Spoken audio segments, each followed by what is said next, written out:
শরীয়তপুরে রাতের অন্ধকারে দুর্দর্শ ডাকাতির ঘটনা ঘটেছে।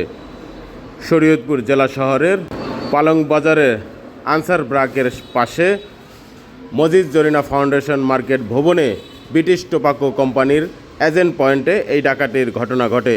শনিবার দিবাগত ভোর রাতে এই ডাকাতি হয় বলে জানান ব্রিটিশ টোবাকো কোম্পানির কর্মচারীরা। ডাকাতির খবর পেয়ে পুলিশ ঘটনাস্থল পরিদর্শন করেন। শরীয়তপুরে রাতের অন্ধকারে এই ডাকাতির ঘটনাকে কেন্দ্র করে জনমনে আতঙ্ক বিরাজ করছেন।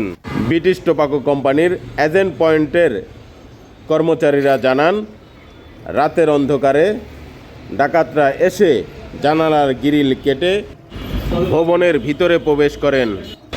স্টাফদের বেঁধে রেখে অফিসে থাকা টাকা 1,34,00,000 টাকা নিয়ে যান।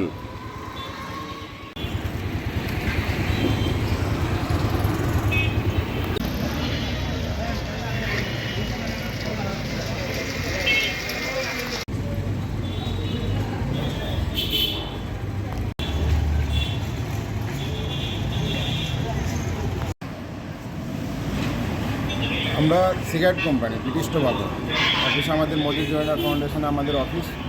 এখানে আমরা অফিস শেষ করে টাকা পয়সা রেখে যাই 1,34,00,000 টাকার মতো।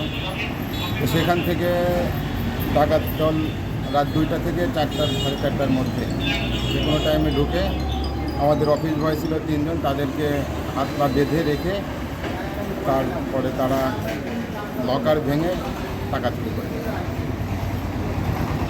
কত টাকা? 1,34,00,000 টাকা। উপরে বস আছে, বিএম বস, তার কাছ থেকে কথা বলেন। কিন্তু এইখানকার দায়িত্ব তো আপনি, না আমার উপরে এইখানকার দায়িত্ব কে? এখানকার দায়িত্ব PM। সে কোথায়? তাহলে আপনিও বলেন কি ঘটনাটা কি হয়েছে? ম্যানেজমেন্ট আছে আমার, তার কাছ থেকে হ্যাঁ? আমার ম্যানেজমেন্ট যে আছে তার কাছ থেকে